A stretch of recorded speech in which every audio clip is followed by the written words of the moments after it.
Hi, my name is Dr. Nafhesa Ali. I'm a lecturer in sociology in the Department of Social Sciences at Northumbria University, which is based in Newcastle in the United Kingdom. I'm both a lecturer and interdisciplinary researcher whose work focuses on the everyday lives of racialized and minority groups, looking at the themes of aging and migration, intersectional sexualities, environmental sustainability, and creative methods. A lot of my teaching has connected research to teaching content for students, where I use my own empirical research to inform teaching and learning, but also look at the ways in which we can diversify curriculum content and resources available for students. And I often do this by bringing in aspects of my own research that centers on creative writing, film, photographs, and life histories. Today I'm going to be looking at reconnecting research and teaching, generating new knowledge and adopting changing pedagogies in higher education. In this presentation, I will be asking questions such as how do we connect and reconnect teaching and research in higher education?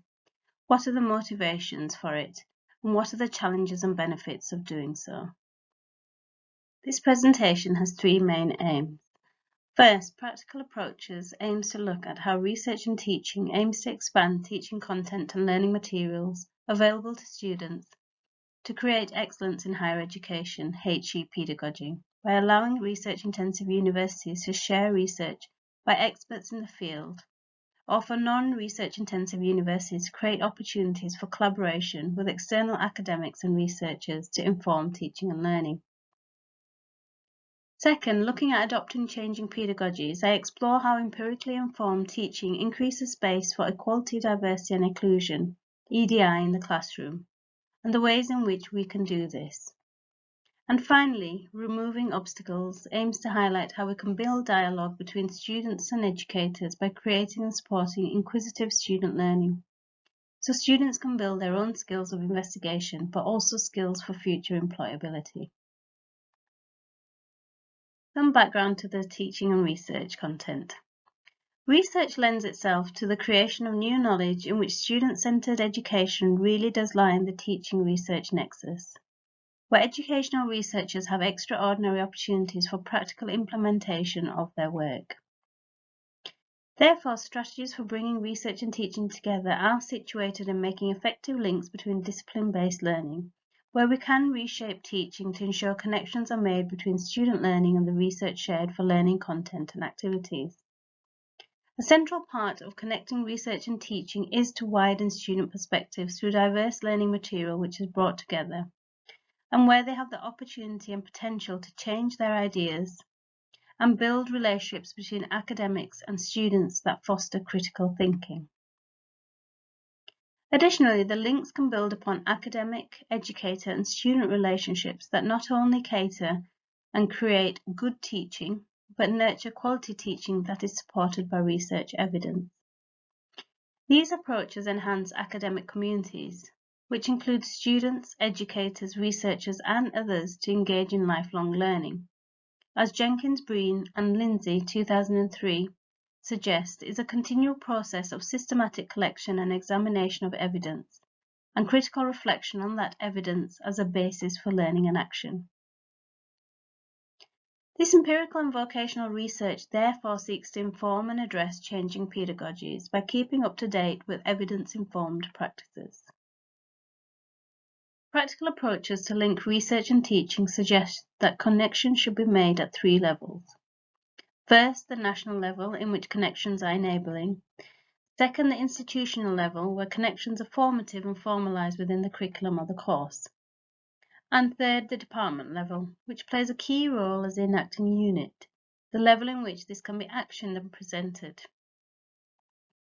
To facilitate the generation of new knowledge in the design and planning of learning activities and programs, by embedding research into teaching and learning, we can create and foster dynamic approaches to widen participation, creativity, innovation, and continuous development of learning and teaching materials, whilst catering for the diverse set of learners we have in the classroom. This allows us, as French 2017 notes, to apply innovative approaches to lecturing by including research to create new knowledge that can adopt to changing educational environments, which informs learning content, but also appeals to learners and students of all abilities. Jenkins and Healy 2012 note that there are tensions between curricula focused on student learning about current research in their discipline. This includes the research done by those who are teaching them, which is an approach called research-led teaching. Research-based teaching, on the other hand, is curricula focused on student learnings through them themselves doing some form of research or inquiry. As a quality of teaching, learning and assessment practices we deliver aim to support and cultivate student learning. New knowledge through the linkages of research and teaching allows less experienced students, as well as the more confident students, to be able to engage in lectures, workshops, but approach assessments that will allow students to build on their own current knowledge. Higher education in the UK has been going through tremendous change, motivated by increase in student fees and the availability of both internal and external funding for research. Many institutions state that research and teaching should be integrated, and where there is a concept of research-led teaching, this is one that allows universities to strive. Research and scholarship can add to and potentially improve courses, where they can challenge essentialist views and understandings of subject areas. This creates content for learning and teaching that is informed by evidence-based teaching or scholarship, and allows educators to expand and diversify HE curriculum. Additionally, this fosters inclusive teaching where students may be able to draw upon research-based content that they can relate to, such as, for example, intersectional research, which draws upon race, gender, class, ethnicity, religion, culture, sexualities, and various other intersections such as disability and age. By adopting changing pedagogies and recognizing the ways in which educators and facilitators can connect to research and to their discipline, and link their knowledge and interest in research with student learnings, can make steps towards building on the student experience by including up-to-date evidence which supports their learning and curriculum, course and program content. Breen and Jenkins 2000 research demonstrates the value of staff research for learning and motivating students to learn in higher education. Undergraduate students express positive comments about lecturer research activity in terms of the quantity and quality of research, which increased in their discipline. For postgraduate students, negative comments completely diminished, where both undergraduate and postgraduate students articulated the benefits of enhanced knowledge, credibility, and competence in supervision as a result. But this has to be carefully built into the curriculum, department, and institutional planning for it to be truly effective, as some noted that the negative effects are the reduced availability of lecturers due to their research activity, but that the benefits of the research of the content of learning was beneficial. One student in the paper also noted that the feeling of being one step ahead was also useful than those who had just had access to books and literature. Therefore, the foci and priorities of course teams to link research and teaching should focus on the goals of the educators, teachers, and facilitators to expand and create diversity in learning content that benefits students but also shapes good practice through a range of academic skills and values, such as the correlation and benefits of research to learning. There are some challenges where in some disciplines the links between research and teaching is not as obvious as disciplines such as social sciences.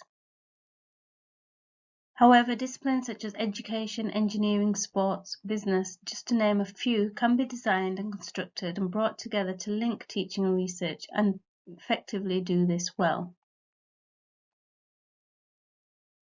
Moreover, in these disciplines, it can foster more dialogue and interaction between students and educators, but also across disciplines.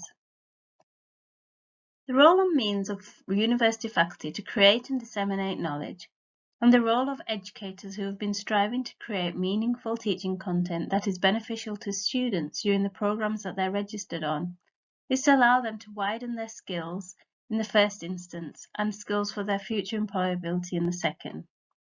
Prulux 2012 notes that research learning can be best practice for higher education, where teaching can impart research skills to students by exposing them to the entirety of the process of research and scholarship. Yet despite investments in teaching and learning, not all have been able to or feel that it is necessary to embed research-led teaching and learning. This is because of the obstacles educators have previously faced, which include disconnects of pedagogical goals between facilities within programs, departments, but also at an institutional level. Isolation of research and teaching as separate entities, where they are seen as distinct and separate. And implications of support for pedagogical change, where those who do not want to move forward with these approaches or do not have the capacity to result from A, the lack of their own research, or B, the lack of opportunity on courses or teaching for them to be able to do so. For example, if the subject they are teaching does not map onto their own research area or interest. However, in a study by Radford and Holstock 1996, they found that the three most highly rated university aims by students were research and discovering new knowledge, teaching students, learning and scholarship by academic staff.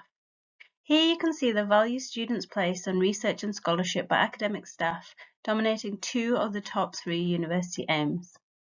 This demonstrates a need to move away from rhetoric and discourse, which fractures research and teaching, where there is a need instead to focus on looking at what we need to bring these two academic activities together. Shaper and Mason 2009 suggests that marrying research and teaching activities in higher education needs to be done better, and this is what our focus should be on.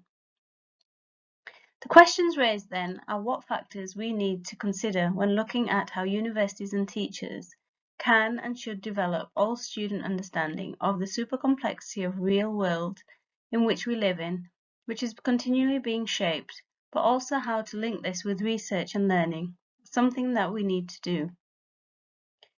But the question then is also, how can we meaningfully integrate research and teaching into our own practice? By doing so, the quality and teaching of learning can and will improve. Jenkins, Green and Lindsay add that we need to increase the circumstances in which teaching and research have the opportunity to meet. And this is the only way that they can demonstrate their rewards for better teaching and better research, but also to demonstrate the integration of teaching and learning, which students themselves would like to see more of. Herrera and van der Schelden argue for practical suggestions of teaching to include authentic resources, interrogating research into teaching. The suggestion is that there is a need for new innovative pedagogical approaches that include gathering evidence through research. And where this is helpful includes the use of research-led teaching to, for example, examine sensitive topics, and for innovative and creative teaching methods, such as using film and media in the classroom as a resource alongside research for teaching and learning. Here, the benefits of research-led teaching can open up spaces for teaching subjects which may not have previously gathered traction without empirical research. Or, for example, research that unlocks the experiences of seldom heard groups, communities, and individuals in the teaching and learning content. There are then a number of benefits to this approach.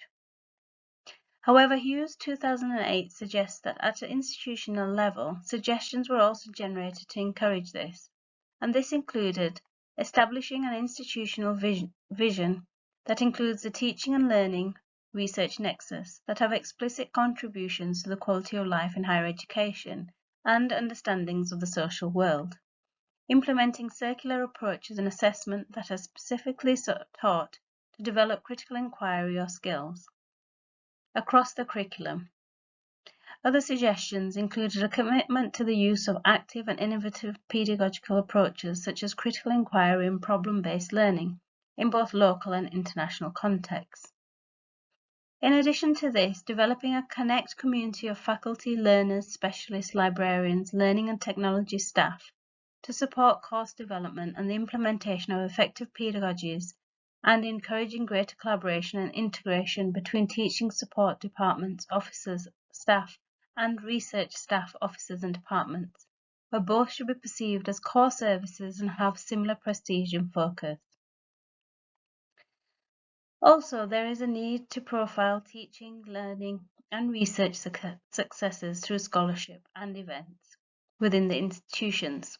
to recognise individuals and departments, and to foster collaboration between learners, educators and staff, but also engage dialogue in learning or teaching issues. My own research has applied research-led teaching in the following areas, where students were able to engage with current empirical research that aimed to inform their teaching and learning in the classroom and encourage critical thinking by drawing upon diverse perspectives.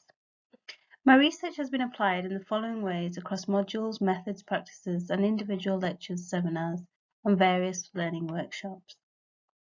Intersectional sexualities, love, and relationships is a theme that was drawn out from one of my projects titled Storing Relationships. Some of this content was applied to a families and household module, which was looking to diversify the way in which we think about families and relationships. Part of this research included a creative methods element looking at literature, creative writing and film, which was shared in Real World Methods 2 module on qualitative research methods. Creative methods, which I've previously used for research, have also been included in postgraduate and undergraduate modules and programs. This has been useful in looking at how we can share innovative ways of research. Moreover, I've developed and delivered ways of thinking about intersectional perspectives, and one such lecture was delivered in gender and sexuality. This subject and theme has also been delivered across a number of various other sessions, which have included global migration courses and various other learning and teaching seminars and workshops. Students often find the inclusion of my research-led teaching as useful, as it creates interesting ways in which they can engage with theoretical content that is implied in a real-world or everyday life setting. Student feedback from my research when I link it to teaching is often very positive, and this highlights the ways in which students sometimes demand the need for creative ways of thinking about how we teach. To conclude, and to ensure the benefits and also success of research-led teaching, we must look at the ways in which we recognise the benefits of research-led and/or research-based pedagogy. From the perspective of the students, there are clear benefits to research-led teaching practice in imparting the skills that they require to be employable upon graduation. From the teacher's perspective, the effort required to teach in research-led manner creates high levels of student satisfaction with the courses and with a direct advantage to the teacher's own scholarship through observations and questions made by the students. Moreover, that its research-led teaching is taught by experts in the field, where they can impart current empirical research and knowledge. It builds upon teaching excellence, but it also builds upon teaching excellence in and across higher education institutions. By having the support and opportunity to move forward with innovative and creative approaches, research and teaching can be purposeful, but they can also be carefully constructed at a number of levels to benefit the content and purpose of the link. Students can become critical thinkers, but also carry on the process of creating and disseminating knowledge. The outcome of research-led or research evidence scholarship is that students can become effective learners, where research and teaching is applied, and these skills extend the educational space to skills for life, but also for future employability.